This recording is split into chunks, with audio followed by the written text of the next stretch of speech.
la manifestación de la justicia. Vamos a abrir en Romanos capítulo 3, versículo 26, y tengamos algo aquí en cuenta.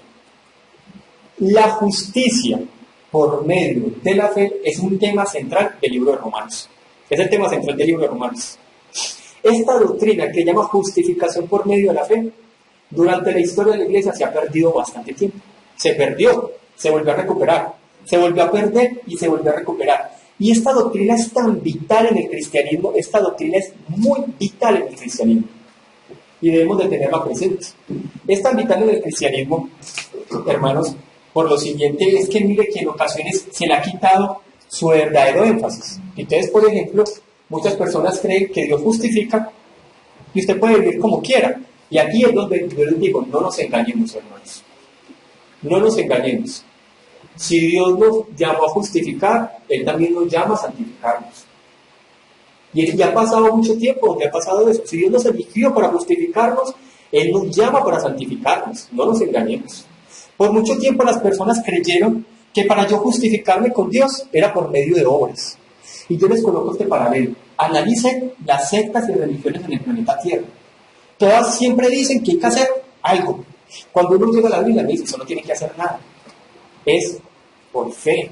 La gente cree que tiene que hacer algo por la salvación. Hay una frase que Martín Lutero decía: toda aquella religión que cree que tiene que colaborar con Dios para la salvación es una secta.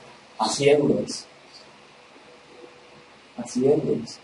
Toda aquella religión que crea que yo tengo que colaborar con Dios para obtener la salvación es una secta.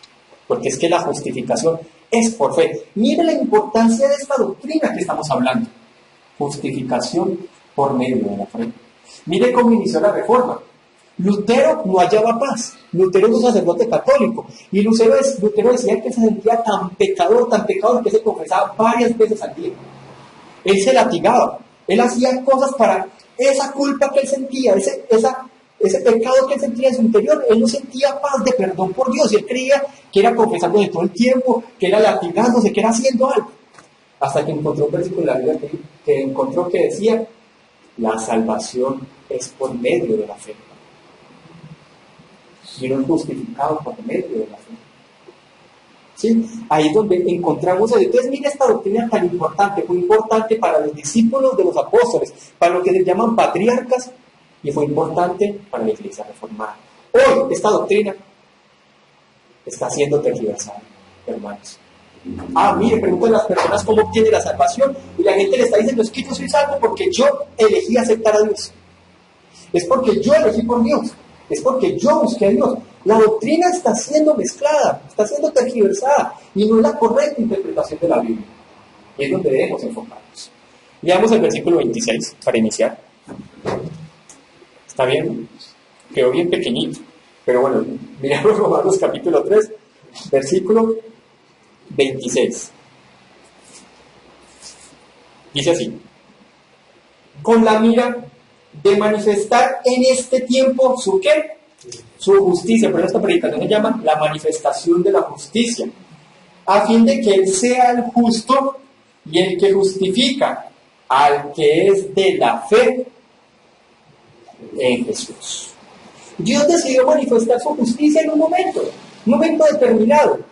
Y esa justicia era por medio de ¿qué? Por medio de la cruz, porque para el hombre era imposible obtener la salvación.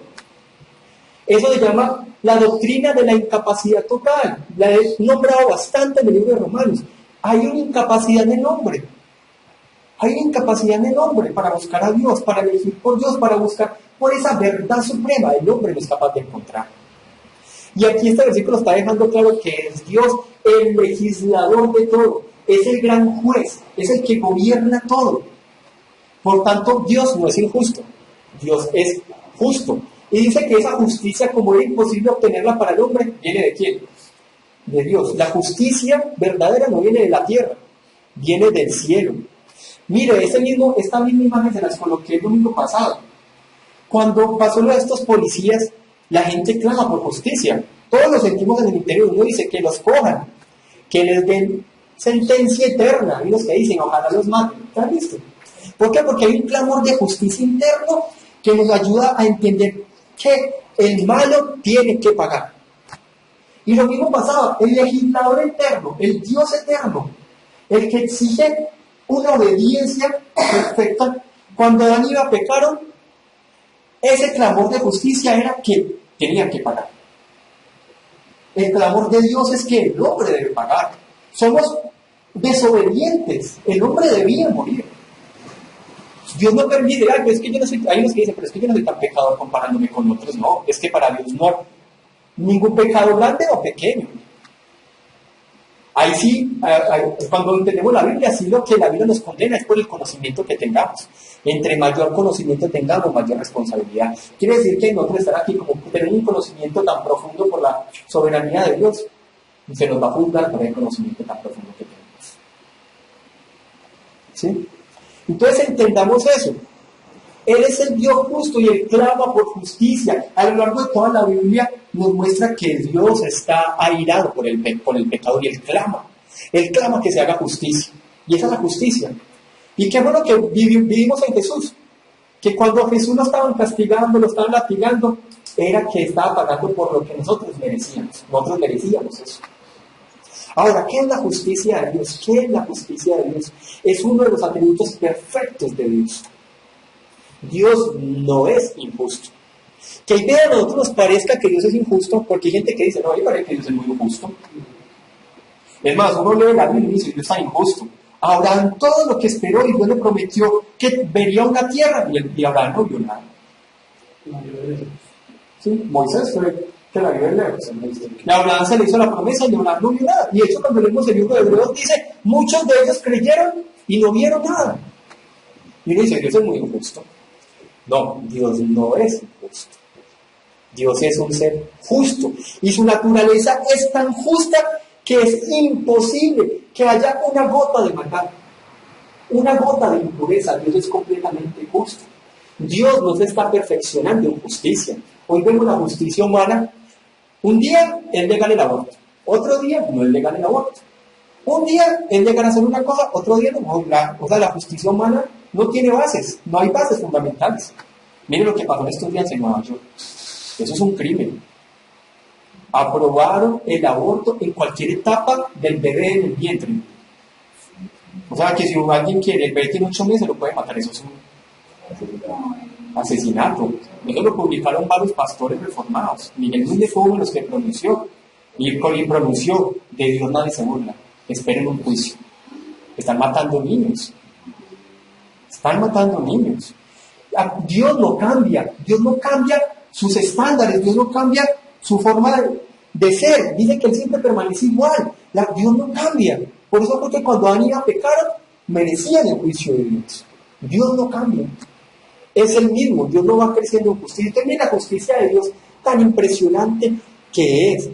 Por tanto, para nosotros entender la justicia de Dios, debemos mirar a la cruz y al Jesús bíblico. Si a nosotros no nos dan el Jesús de la Biblia, no nos den nada. Hoy en día se están predicando Jesús que no son reales.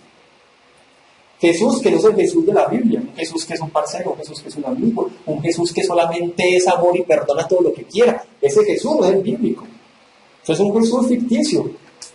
Necesitamos es al Jesús de la Biblia. Al Jesús de la Biblia. No nos dejemos engañar, hermanos, que hoy en día la apostasía está creciendo muy fuerte. Está tan fuerte la apostasía que a veces confunde. Y uno no sabe, ¿esto sí será correcto o no será correcto? Y la única fuente para decir qué es correcto y qué no es correcto es la Biblia. Es la Biblia. Entonces, cuando nosotros como creyentes miramos a la cruz, al mirar a la cruz, como Dios nos acepta como justo, nos perdona, eso lo hablamos el domingo pasado, Él nos da vida eterna. Nos da vida eterna. Y la vida eterna es por medio de entender la justicia de Dios. Mire, cuando uno lee Apocalipsis, hermanos, cuando uno lee Apocalipsis y cuando Jesús empieza a abrir todos esos juicios contra la humanidad, los sellos, las copas, las trompetas, los ángeles no dicen, ay, qué pesar de la humanidad. No, Dios, ¿por qué es tan injusto? No, qué pesar de la humanidad. Usted lee Apocalipsis y los ángeles dicen, porque tú eres digno y tú eres justo. Mejor dicho, como que los ángeles dicen, por fin llegó el día donde la humanidad va a recibir lo que se merece. Lea el Apocalipsis. Los ángeles no se lamentan y dicen, no, qué pesar, es porque será así. ¿Por qué les tocó eso? No, sino que los ángeles dicen, tú eres justo y llegó el día. Llegó el día. Porque en el cielo entienden la justicia de Dios y que el pecador debe pagar. Miremos este versículo, Primera de Tesalonicenses 1:10, Primera de Tesalonicenses capítulo 1, versículo 10, dice así: y esperar de los cielos a su Hijo, al cual resucitó de los muertos, a Jesús, quien nos libra de la ira venidera. ¿De dónde esperamos a Jesús? Del cielo. La justicia viene ¿de dónde? Del cielo, porque éramos imposible para que el hombre la cumpliera. El cual nos resucitó de los muertos, a Jesús, quien nos libra de la ira venidera. Hay una ira venidera.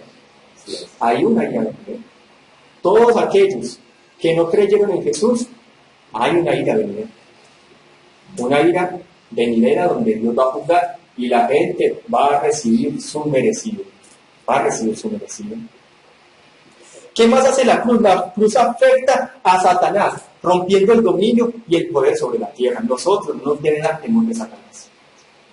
Hay gente que anda más preocupada de Satanás que de Dios. Que reprendiendo por acá, que reprendió un demonio, que reprendió un espíritu, que ven demonios hasta los muñecos, demonios en la Coca-Cola, demonios en la televisión, demonios por todos lados. Satanás está atado. Satanás no puede hacer nada contra nosotros. ¿Sí? Satanás sigue su influencia. Martín Lutero decía eso: Satanás está atado, tiene una correa larga. Todavía no está completamente capturado, por su influencia es real en este planeta Tierra. ¿Sí? Y está capturado. Y nosotros ya no pertenecemos a ese dominio. Colosenses 1, 13, 14 dice: y Él nos ha librado del poder de las tinieblas. ¿Quién nos ha librado del poder de las tinieblas? Jesús. Y nos ha trasladado, el Padre nos libró del poder de las tinieblas y nos ha trasladado al reino de su amado Hijo, en quien tenemos redención por su sangre y el perdón de pecados. Nosotros ya no pertenecemos al reino de las tinieblas. Nosotros somos rescatados por Dios. Somos diferentes, debemos demostrar diferencia aún hasta la forma de vivir y de actuar. Somos de un reino diferente. Es un reino diferente. Por eso debemos de vivir diferente. Somos un pueblo diferente, hermanos. Ahora vamos a ver, para ir mirando los versículos, 4 sentidos de la cruz y lo que se vivió en la cruz, porque al mirar la cruz miramos la justicia de Dios, es la manifestación de la justicia de Dios. Y cómo esos 4 sentidos glorifican al Padre. La primera, la cruz revela la justicia de Dios. La muerte de Jesús era el único camino. No existía otro plan. Eso lo vimos en el seminario. Miren esta imagen. Lo vimos en el seminario. Cuando Jesús estaba orando en el Getsemaní, Jesús clama como hombre: Señor, si es posible, pasa de mí esta copa. En su humanidad. Porque es que a Jesús no era que le tuviera miedo de la cruz. Jesús tenía ese momento de la ira de Dios sobre él, cuando Jesús clama: Dios mío, ¿por qué me has desamparado? Ese era el momento que Jesús le dolía. Y Jesús clama, dice: Señor, si es posible, pasa de mí esta copa. Y me gustaba, como decía el pastor en el seminario, es como si un silencio en el cielo. Y Dios no respondiera. ¿Por qué? Porque era el único camino. La muerte de Jesús, que es Dios mismo en la carne, era el plan A, el plan B y el plan C. No había otra forma de justificar al pecador, sino por medio de eso tan impresionante, que Dios mismo entregara a su Hijo a sufrir y a morir por los pecados de los elegidos. No había otro plan. Era el único. No había otro plan. Por eso la cruz revela la justicia de Dios. Porque ahí se cumple ese pacto eterno, ese pacto de redención, en donde Jesús pagaría por los pecados, en donde Jesús pagaría por la muerte de los elegidos, con el fin de que fueran justificados y perdonados. Hechos capítulo 17, versículo 30-31 dice: pero Dios, habiendo pasado por alto los tiempos de esta ignorancia, por mucho tiempo la gente ha sido ignorante de la Biblia, y hoy en día la gente es ignorante de la Biblia. Es más, me atrevo a decir Hoy en día hay muchas personas que se hacen llamar cristianos y son ignorantes de la Biblia. Hay un analfabetismo bíblico impresionante. Impresionante. La gente no conoce. Yo lo digo porque yo estuve metido en eso. En estos días estaba escribiendo, me gusta escribir pensamientos y yo colocaba, es lamentable que los jóvenes hoy en día, creyentes cristianos contemporáneos, estén más sedientos del entretenimiento y estén más sedientos del activismo religioso que la palabra de Dios. Usted ve a los jóvenes creyentes son, quieren ir a conciertos, quieren saltar, eso sí, que Cristo, saltar, estar activamente en un ministerio de alabanza, activamente en un ministerio de danza, activamente haciendo, pero no tienen hambre de la palabra. O sea, están perdidos. Si uno como creyente no tiene hambre de la palabra de Dios, no hay nada, hermanos.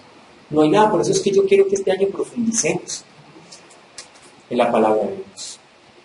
Y es necesario entender y conocer quién es el Dios al cual servimos. Hoy he hablado mucho en los pensamientos de Lutero, pero es necesario. Cuando se revela la justicia de Dios es importante entender esto. Sin Cristo, Lutero decía, sin Cristo era incapaz de salvarme. Con Cristo es imposible perderme. Lo vuelvo a repetir. Sin Cristo era incapaz de salvarme por mí mismo. Con Cristo es imposible perderme. Si usted realmente es un cristiano, usted no va a volver atrás. Si usted realmente es un creyente, usted va a perseverar hasta el último día de sus vidas. Si usted no es un creyente verdadero, usted no va a perseverar en la doctrina. Usted no va a perseverar en la santificación. Solamente los verdaderos creyentes van a perseverar hasta el final. Segundo punto. La cruz exalta la gracia de Dios.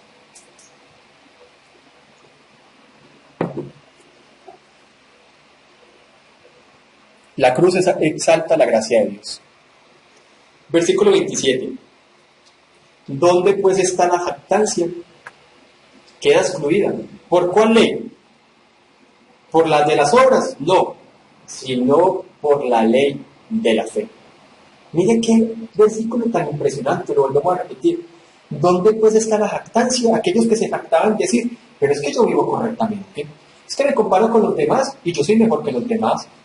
Los judíos decían, pero es que yo guardo la ley de Dios con mi propia fuerza, por lo menos no soy como los gentiles. Y Pablo les dice, ¿dónde está pues la jactancia? Queda excluida, porque ante Dios nadie se puede jactar de que es capaz de conseguir la salvación por su propio medio. Y dice, ¿y por cuál ley? ¿Por la de las obras? No, sino por la ley de la fe. Y nosotros estamos en una cultura que nos jactamos mucho. Esta es la cultura de, ¿usted no sabe quién soy yo? O sea, nosotros nos creemos los mejores. Conseguimos dinero y nos creemos mejores que otras personas. Conseguimos algo y nos creemos mejores que otras personas. Eso es cultural en nosotros como colombianos. Creernos mejores que otros. Y esto no puede estar entre el pueblo de Dios. Nosotros no nos podemos creer mejores que otras personas. Y a pesar de que Dios por su gracia nos permite profundizar sobre su Biblia, no nos podemos creer mejores que otros. No nos podemos jactar. No nos podemos creer, por lo menos como yo soy un cristiano reformado, porque eso sucede dentro de esta línea. No nos podemos jactar. No hay nada que nosotros nos podamos jactar delante de Dios. Solamente lo que nos podemos jactar es en la cruz. Es en la cruz de Cristo. Es en la cruz de Cristo. Miren lo que él decía, hay que hacer una comparación entre la ley de las obras y la ley de la fe. La ley de las obras le decía, esta es la ley que hay que cumplir y Dios exige que toda la humanidad la cumpla. Y yo intentaba cumplirla por mi propia fuerza porque yo quería agradar a Dios, pero era imposible por mi carne, por mi naturaleza. Cuando llego a la fe, ahora dice, ¿por cuál fe? ¿Por cuál ley? Por la ley de la fe. Yo creyendo, mi corazón es regenerado y yo empiezo a vivir y el Espíritu Santo me capacita para vivir, para agradar a Dios. No por mí mismo, sino por el Espíritu Santo. Si no hay una obra de regeneración en mi vida del Espíritu Santo, puedo estar dudando de que yo realmente soy un creyente. Me debe doler el pecado. Debo odiar el pecado. Si no, como le digo, no nos engañemos, hermano. Lo que Dios ya justifica, llama a santificarse. Dios no justifica y viva como quiera, no. Debo vivir una vida de obediencia a Dios. Debo estar peleando con el pecado. Debo odiar el pecado. Lo que más odia a Dios es el pecado, y así nos debe pasar a nosotros. Debemos odiar lo que Dios odia.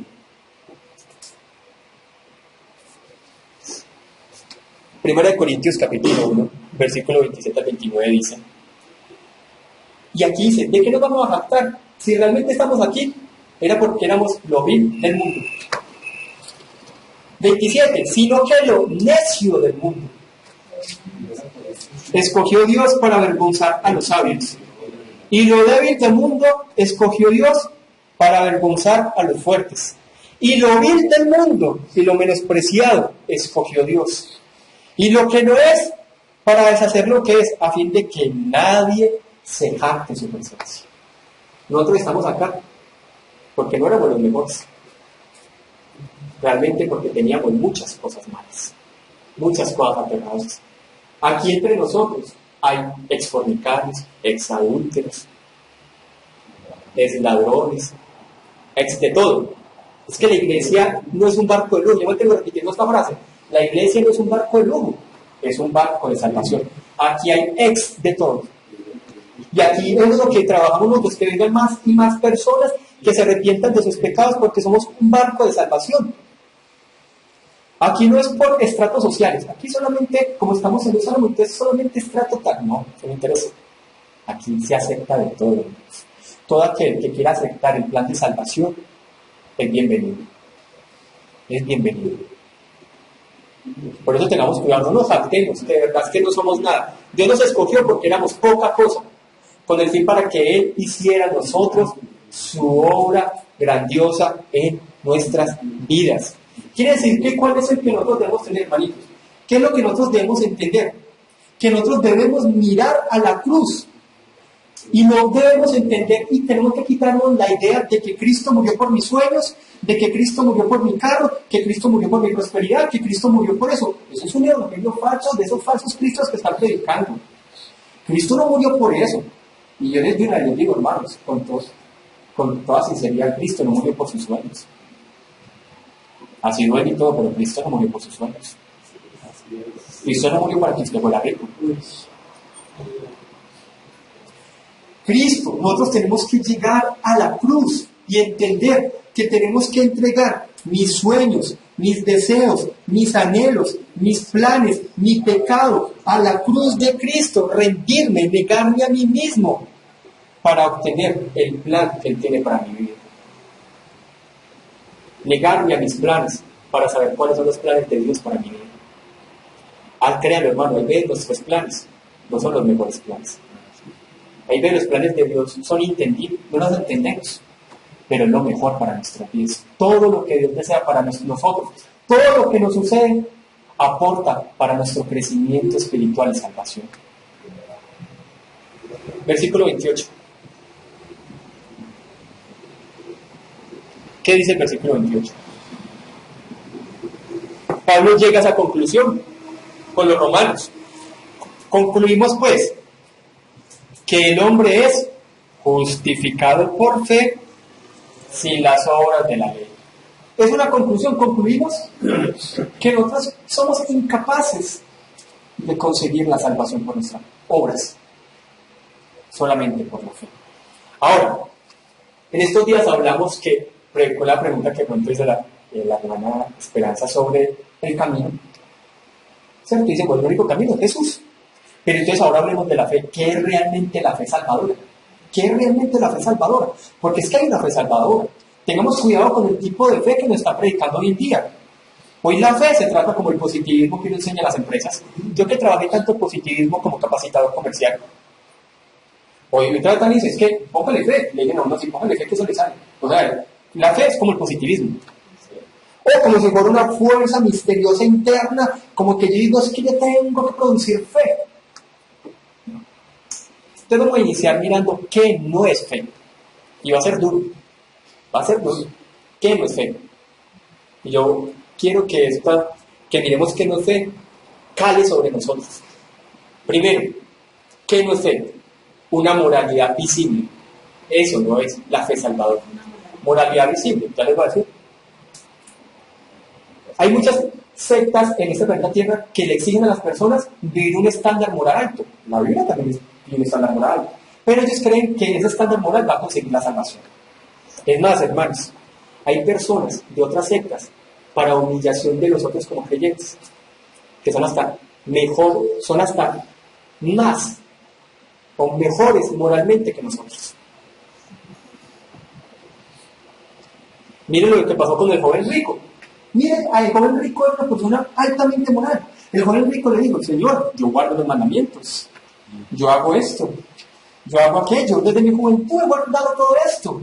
Y Jesús le dice: wow, bien. Y ahora le dice: y bueno, entonces ahora vende lo que tienes y hazlo a los pobres. Y el rico dijo: no.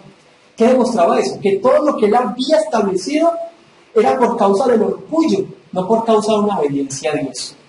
Y muchas de las cosas, si las cosas que ustedes tienen moralmente es por causa de su orgullo religioso y no basado en Dios, no vale. Todo tiene que tener su base en Dios y en la justificación por medio de Dios. Y entonces la moralidad visible exteriormente no es la fe salvadora, no es tanto. Somos llamados a santificarnos. Segundo, el conocimiento intelectual de la verdad no es la fe salvadora. Yo me puedo conocer esta Biblia de Génesis y Apocalipsis de memoria. Es más, ustedes sabían que Satanás sabe más Biblia que nosotros. Satanás sabe más de teología que nosotros. Y muchas religiones. Y Satanás se va a perder en el infierno. ¿Qué no es el conocimiento intelectual de la verdad? Por ejemplo, hay ateos, que me asombra, hay ateos que tienen más conocimiento de la Biblia que muchos creyentes. Es más, yo conozco personas que tienen un conocimiento profundo intelectual de la Biblia y no se congregan y no asisten a ninguna iglesia. Quiere decir que tener un conocimiento de la verdad no es la fe salvadora. No obstante, es necesario conocer la verdad y estudiarla y colocarla en práctica. Porque no solamente es una teología, también es una teopraxis, colocar en práctica lo que yo aprendo. Tercero, participar de la religión no es la fe salvadora. Yo puedo venir aquí todos los domingos, yo puedo ayunar todos los días de la semana, yo puedo hasta orar, yo me puedo subir un monte de rodillas y decir: esto es para Dios. Es decir, participar de la religión y no ser salvo. Hoy en día hay mucha gente que participa de la religión. Es más, yo conozco y yo lo viví. Personas que ayunaban todos los días, asistían a los tiempos de ayuno, pero su vida seguía como nada. ¿Puedo participar de la religión y no ser salvo? Cuarto, tener un ministerio activo y no ser salvo. Tener un ministerio activo y no ser salvo. Por ejemplo, ¿ustedes sabían que Judas tenía un ministerio activo? De hecho, la Biblia nos muestra como que Judas era las personas más activas de las personas que estaban con Jesús. Era el que se ofreció para la parte administrativa del dinero. Uno veía a Judas que tenía como esa causa radical, pero Judas no fue salvo. Por eso le llamaron hijo de perdición. Por eso es que Jesús dice que al final de los tiempos le dirán: Señor, Señor, si en tu nombre profetizamos, en tu nombre hicimos aquello y aquello, echamos fuera demonios, hicimos todo eso. Y Jesús le dirá: apartados de mí, hacedores de maldad. Hay otro versículo que dice: nunca os conocí. Imagínense. O sea, yo puedo estar activamente en una congregación y nunca conocer a Dios. Eso pasaba con los judíos eran activos, hacían aquello, una liturgia, una ceremonia, hacían lo aquello, pero realmente no conocía quién era Dios. Quinto, una convicción de pecado. Escuchen, estoy hablando de arrepentimiento. Una convicción de pecado no me quiere decir que yo sea una persona salva. Porque hoy en día hay muchas personas que tienen convicción de pecado y están en los manicomios. Hay muchas personas que tienen culpa y están en los manicomios. Hay personas que tienen ese dolor de culpa, de que hicieron algo malo y están en esos centros mentales. Quiere decir que tener una convicción de pecado no me hace mi salvo. Yo puedo tener culpa de que hice algo malo. Yo puedo tener una convicción de que yo hice cosas muy malas, pero nunca arrepentirme. Eso a mí no me hace salvo. Sexto, y esta sí que es fuerte. Tener una seguridad en la salvación no me hace mi salvo. Y es que ustedes no creyeran que un musulmán no explota en un carro creyendo que no va a pasar nada con ellos. Ustedes saben que las personas que ellos van como radicales y explotan aviones, ellos mismos se van en un carro y explotan, es porque creen que van a estar en un séptimo cielo. Y que por hacer eso van a ser premiados. Ellos mueren convencidos de que van a ser salvos. Es más, hay muchas personas que creen que van directo al cielo. Y mentira, van directo al infierno. Mire qué fuerte todo esto. No quiere decir que como creyentes no podamos estar seguros de nuestra salvación, claro, porque el Espíritu Santo atestigua nuestra conciencia. Y por fe. Séptimo, tomar una decisión por Cristo no me hace a mi salvo. Alguien puede decir, pero es que si yo hice la oración de fe y yo decidí por Cristo y le abrí las puertas de mi corazón para que Cristo viniera y habitara en mí, eso no me hace a mi salvo. Porque eso es lo que está haciendo hoy en día. Decisión por Cristo. Hay una Biblia que llama así que decisión por Cristo. O sea, yo tengo que decidir por Cristo. Si yo digo, abrir las puertas de mi corazón, pero no hay una evidencia de salvación en mí, yo no soy salvo. Por más que ustedes hayan dicho que en algún momento de mi vida yo le abrí las puertas de mi corazón a Jesús. Ahora, no los voy a dejar así ahora. ¿Qué sí es la fe salvadora? Porque impresionante lo que vimos nosotros. Pasa lo mismo que con los judíos. Tenían una falsa seguridad. Ahora, ¿qué sí es la fe salvadora? Esa fe que me lleva a mí a ser justificado. Dice, Abraham creyó a Dios y le fue contado por justicia. ¿Qué es la fe que me salva? La fe que yo no la produzco. Que la fe que es un don de Dios. Primero, el amor a Dios. Y ya lo voy a explicar. ¿Qué es el amor a Dios? Es amar a Dios más que otras cosas. Es deleitarme en Dios y en su palabra. En estos días estaba hablando con este hermanito de Guitarra, Boyacá, que le estoy haciendo un seguimiento de donde le encontraba una iglesia. Él me decía, Carlos, y le busqué una iglesia, pues le dio en el contacto y me dice, Carlos, ¿sabes qué me impresiona? Que cuando yo llegué allá, eso me gusta, que la gente esté apasionada por la palabra.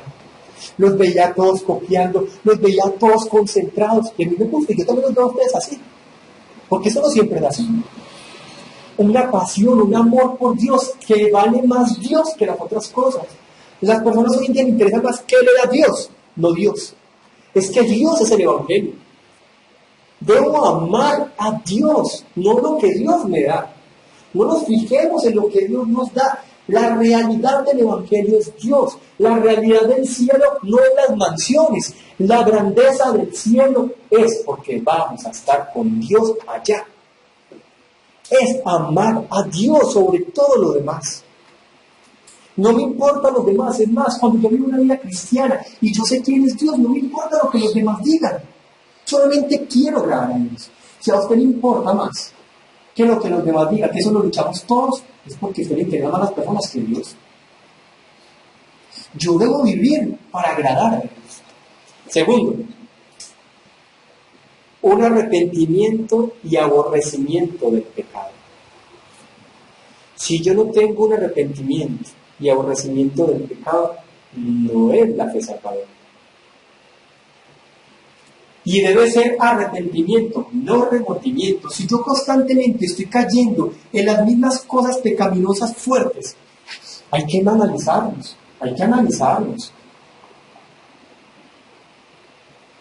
Yo constantemente les he dicho, hermanos, que yo vivo un cristianismo falso.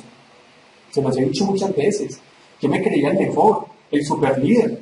Me creía que valía más Biblia que los demás. Pero de verdad, había muchas cosas dentro de mí que yo no había tratado. Vivía una falsedad de cristianismo por muchos años. Porque yo crecí desde joven en un cristianismo. Y eso nos debe tocar a nosotros. Arrepentimiento y aborrecer lo que Dios aborrece. Lo que a Dios no le gusta, no nos debe gustar a nosotros. ¿Y cómo aprendemos eso? En la palabra. Tenemos que crecer en la palabra. Es por la palabra. ¿Qué valor le estamos dando a la Biblia? Tercero, una humildad genuina. Y ya les voy a decir en qué consiste esa humildad genuina.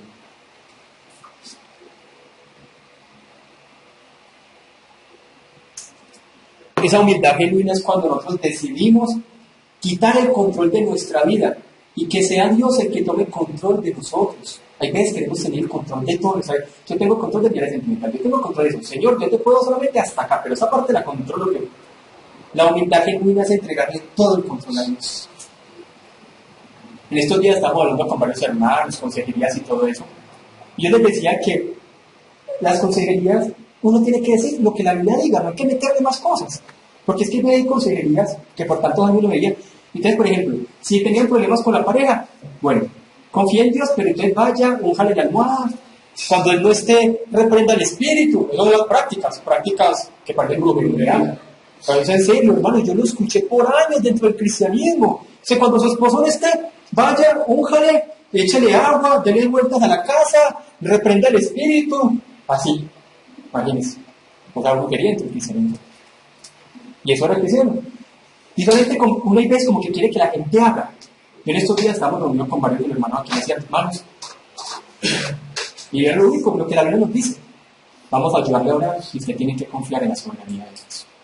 Y la gente como que dice, bueno, hay gente que dice, dame más, ¿qué más tengo que hacer? Tengo que comprar algo, tengo que darle la vuelta a la casa, tengo que ir a un martillo. La gente como que quiere más. A ver, hay que hacer. Pasaba como con Eliseo y Naamán. Que Naamán, que ya era, y vino de Eliseo, y Eliseo le dice, no, solamente vaya al río Jordán. Y Eliseo le dice, ¿pero qué? Si hay otros que me dicen, hagan esto, aquello, y a mí me llaman eso, fue mentirme al río Jordán y sumergirme en el río Jordán y más. Eso es la religiosidad. La religiosidad nos evita tener una verdadera humildad ante Dios, que Él tiene el control, queremos hacer, y no entender que nuestra verdadera posición es doblegarnos y decir, Señor, tú tienes el control, tú harás. Tú harás. Cuesta, porque a veces uno quiere hacer más cosas. Cuarto, una devoción a la gloria de Dios. ¿Qué quiere decir una devoción a la gloria de Dios? Que vivamos para la gloria de Dios. Que todo lo que hagamos tengamos presente a Dios, como decía el salmista, a Jehová he puesto delante de mí. Que todo sea para glorificar a Dios, para agradar a Dios. Por eso ese era uno de los lemas de la Reforma. Soli Deo Gloria. Solamente para la gloria de Dios. Quinto, oración.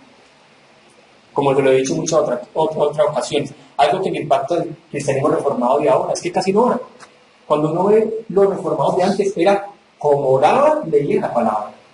Por eso le decíamos, nosotros tenemos que profundizar en la oración, no nos dejemos solamente Biblia, porque hay que orar, hay que clamar con la Biblia en la mano, hay que profundizar, por eso es que nosotros vamos a pasar tiempos de oración. Cuando nosotros no oramos, somos personas muy ansiosas.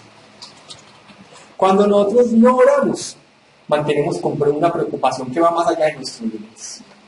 La oración ayuda a que nosotros nos alineemos con la voluntad de Dios y las ansias son calmadas. Hay veces yo estoy muy ansioso y le digo, Señor, mira mis ansiedades, porque hay muchas cosas que uno no tiene el control y uno quiere hacer algo. ¿Será que hago esto? ¿Será que llamo a quién? ¿Será que? Pero ¿cómo que quiero hacer? Y Señor, ayúdame. 6. Un amor abnegado. Un amor abnegado. Estamos en una época que yo le ayudo si tú me ayudas. Yo le doy si tú me das. Yo le hago esto si usted primero. No, entre nosotros no debe ser así. Tenemos que tener un amor abnegado. Si alguien no ha hecho nada, pero yo lo coloco en mi corazón, hay que hacerlo. Pero es que ese es el amor del mundo, un amor falso. Yo doy si tú me das.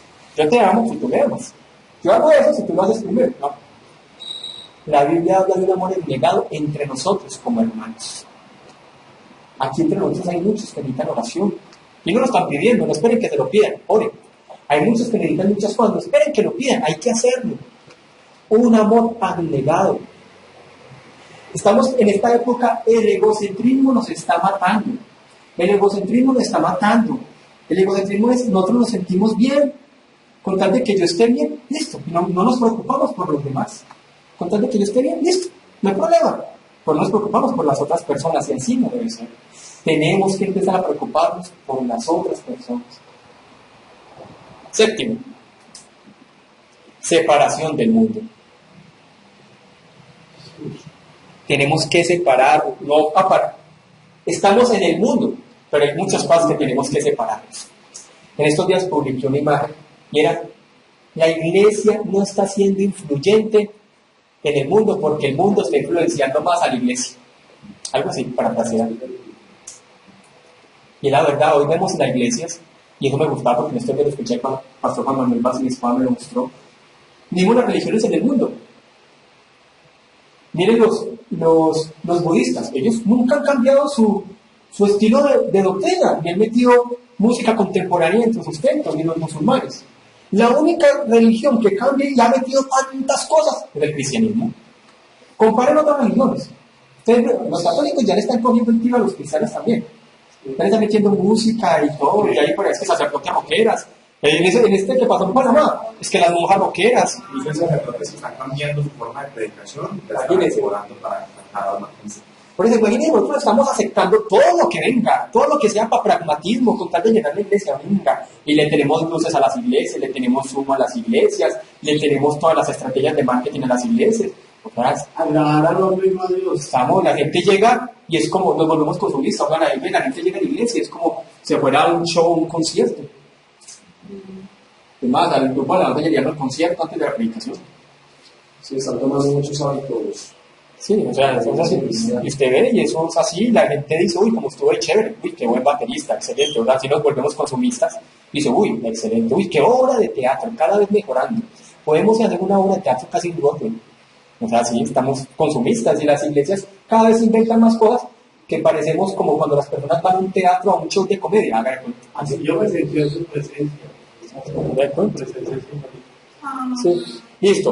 Octavo, crecimiento espiritual. En lugar de su presencia. Crecimiento espiritual. ¿Cómo yo crezco espiritualmente? ¿Cómo yo crezco espiritualmente? A través de los medios de gracia. ¿Cuáles son los medios de gracia? ¿Cómo puede usted asegurar un crecimiento espiritual? Lo que se conoce como medios de gracia. Oración, lectura de la palabra, comunión y la iglesia. Medios de gracia, oración, palabra, comunión y la iglesia. Comunión con los hermanos y el congregarse. Eso cuesta tener hábitos. Siempre va a ser necesario reunirse como hermanos, pero cuesta tener hábitos. Cuesta mantener tiempos de oración. Cuesta mantener tiempos de lectura bíblica. Por eso los invito a que también hagan el curso. Sí, porque entre más palabras tengamos, eso nos va a ayudar a crecer. Entre más oremos, permanezcamos como costumbre, mantener congregándonos. Eso debe ser. Y eso nos ayuda a crecer. Cuando fallamos en esas cosas, menguamos. 9. Vida obediente. Jesús le dijo: el que quiere ser mi discípulo tiene que guardar mis mandamientos. Es una obediencia. Y la obediencia cuesta. Por eso tenemos que practicar una vida de negación y de abnegación. Tenemos que negarnos. Yo aprendí a negarme cuando empecé a entender más la palabra. Yo antes no me negaba, por eso le decía que yo vivía un cristianismo falso. Yo no me negaba. Yo vivía dentro de un activismo. Uno tiene que aprender a negarse. Y uno, cuando aprende a negarse, uno ya sabe y dice: no, yo sé que eso está produciendo algo en mi corazón, en mi mente. Más bien lo evito. Uno tiene que aprender a negarse. Uno tiene que aprenderlo. Dice: uy, no, como que está afectando mucho a mi mente. Como que está afectando mucho mis emociones. Como que está afectando mucho mi conducta. Más bien voy a cortarme. No me voy a negarme. No me voy a evitarlo. Uno tiene que saber qué entra y qué sale del corazón de uno. Uno tiene que aprender a analizarse, a inspeccionarse. ¿Listo? ¿Y qué es abnegación? Abnegación es negarme, es evitar. Abnegación es evitar ciertas cosas. Sí, es evitar ciertas cosas también. Que por eso la Biblia dice: no hay que proveer para la carne. Es que hay cosas que a nuestro parecer pueden ser muy súper bien, pero va a tener una consecuencia muy catastrófica. Tercero, la cruz revela la universalidad de Dios. Bueno, tercer punto, no eso, sino ya el tercer punto, esos 4 queríamos. La cruz revela la universalidad Se revela La universalidad de Dios. Ahora, ¿por qué la universalidad? Porque Dios no solamente la salvación fue para los judíos, sino para todo el mundo. Entonces dice así el versículo 29. Dice, y Pablo hace la segunda pregunta, porque una pregunta que debe ser fuerte para los judíos. ¿Es Dios solamente Dios de los judíos? Hace la pregunta, como para que ellos pensaran, ¿no es también Dios de los gentiles? Ciertamente, también es Dios de los gentiles. Los judíos estaban llegando a un momento que ellos creían que Dios solamente era para ellos. Y ya, mira el caso de Nínive, Jonás. Cuando Dios lo manda a Jonás a Nínive, Jonás se rehúsa y dice, ¿por qué? Si ellos nos han tratado mal. Porque si Nínive se ha comportado mal con nosotros. Y Jonás se fue como la brava. Primero huyó de Dios. Y Dios le dijo, no vaya. Y como que él empezó a predicar y él dijo, bueno, hagamos esto y yo sé que no va a convertir nadie. Y predicó y se convirtió en toda la ciudad. O sea, repitió toda la ciudad, imagínense. Dios, en diversos pasajes de la Escritura nos mostraba que no era solamente Dios de los judíos, era Dios de todo el planeta Tierra. Y el Evangelio inició progresivamente.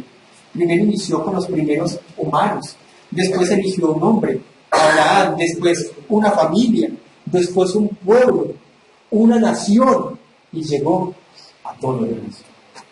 Dios es Dios de los judíos y de los gentiles, y no hay excepción de personas. No hay privilegios, no hay privilegios étnicos, no hay privilegios de nada. No hay privilegios de nada. Miremos este versículo, 1 Corintios capítulo 8, versículos 5 al 6. Dice, aunque hay algunos que se llaman dioses, sean del cielo o de la tierra, como hay muchos dioses y muchos señores.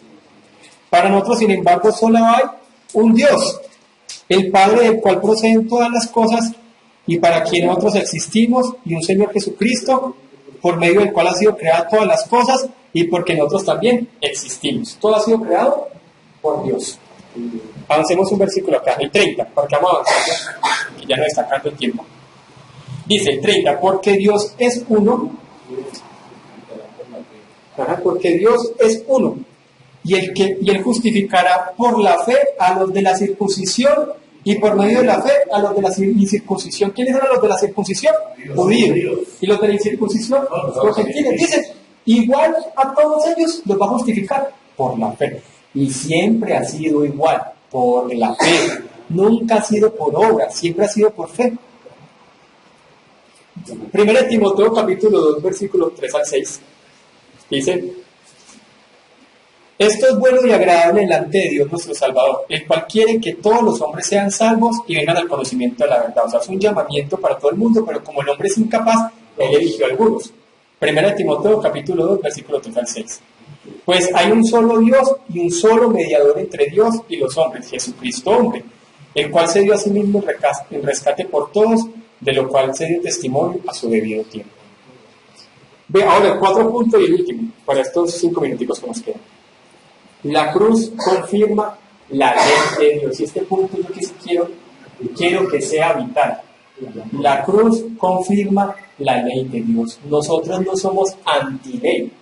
Nosotros estamos en contra del legalismo, pero nosotros no somos anti-ley. Nosotros reconocemos la ley moral de Dios. Y es más, mire Jesús. Jesús dijo, es que yo venía a confirmar la ley. Y Jesús aún las colocaba mucho más fuertes. Porque para un judío solamente era pecado si caía en adulterio. Pero Jesús le decía, no, desde las intenciones del corazón ya es pecado. Nosotros no somos anti-ley, nosotros reconocemos la ley. Miren lo que dice el versículo 31. Luego, por la fe, ¿invalidamos la ley? No, en ninguna manera, sino que confirmamos la ley de Dios. Y yo les he dicho, nosotros no somos anti-ley. Antes, la iglesia reformada es la que ha reconocido la ley de Dios, porque hay iglesias donde dicen ley, no son los de Dios. Hay que vivir la ley moral de Dios. Miren, por ejemplo, los 10 mandamientos, y yo sí que he recalcado sobre eso. Los 10 mandamientos es de donde salen todos los otros mandamientos. Entonces uno dice, el primer mandamiento, hay que amar a Dios, ¿cierto? Hay que honrar a Dios, ¿vale? Dice, bueno, lo vivimos.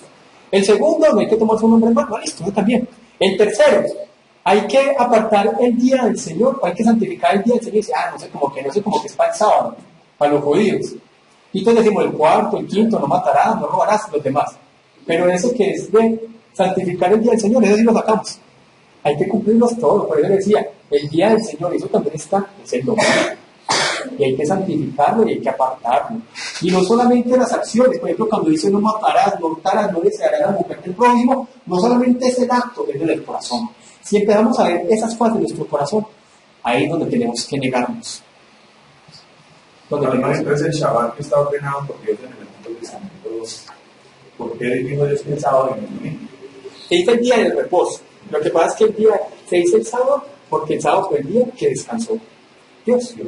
Sí, pero se dice el domingo para los creyentes en el libro de Hechos porque Jesús resucitó un domingo. Y se sabe, y todos los creyentes, si vemos en los diferentes pasajes, que ellos se reunían el primer día de la semana. Ya no era el sábado, era el domingo. Y el domingo se debe guardar como el día dedicado a Dios. Dice el domingo. Ahora, la cruz confirma tres cosas. Primero, que Jesús tenía que morir por nuestros pecados porque éramos incapaces. Segundo, la ley nos llevaba a Jesús porque éramos incapaces. ¿Cuál era el propósito de la ley? Llevarnos a Cristo. Y tercero, la cruz, como éramos incapaces, nos provee el potencial para cumplir la ley moral de Dios. Nosotros no somos antiley, para que quede eso claro. Miren este versículo, Gálatas 3:24, cuando estudiamos Gálatas lo vimos. De manera que la ley ha sido nuestra guía para llevarnos a Cristo, porque éramos incapaces por nuestra propia fuerza, a fin de que fuéramos justificados. ¿Por qué? Por la fe. Y Romanos capítulo 8, versículo 3 al 4, con este versículo terminamos. Lo que era imposible para la ley, ¿por cuanto qué? Era débil por la carne, porque era imposible. Nadie, solamente Jesús, fue el único que cumplió la ley. Nadie era capaz de cumplir la ley. Dios, enviando a su Hijo en semejanza de carne de pecado, y a causa del pecado, no a causa de la pobreza de la humanidad, porque es que esa idea de que Jesús murió por mi pobreza está mal. ¿Por qué es que vino Jesús? A causa del pecado. Condenó al pecado en la carne, porque era Dios mismo, y ese sacrificio tenía un valor impresionante para Dios. Para que la justicia de la ley, ¿qué es la justicia de la ley? Que cualquiera que quebrantara esa ley debía pagar. Se cumpliera en nosotros, que no andamos conforme a la carne, o sea, no es de nuestra propia forma de ser, ni lo que nosotros creamos, sino conforme al Espíritu. El obrar que el Espíritu Santo tiene en nuestras vidas. Y tiene que ser evidente, hermanos. Usted debe tener conciencia de eso, si realmente el Espíritu Santo se está orando en mí. Y realmente yo estoy haciendo esos medios de gracia, porque también yo creo en la soberanía de Dios, pero también cuando yo soy salvo, ahí sí soy llamado a hacer obras. Eso lo hablamos en otra ocasión, porque Dios nos preparó las buenas obras para nosotros. La salvación es por obras, pero soy salvo y yo debo hacer. ¿Amén? Vamos a orar.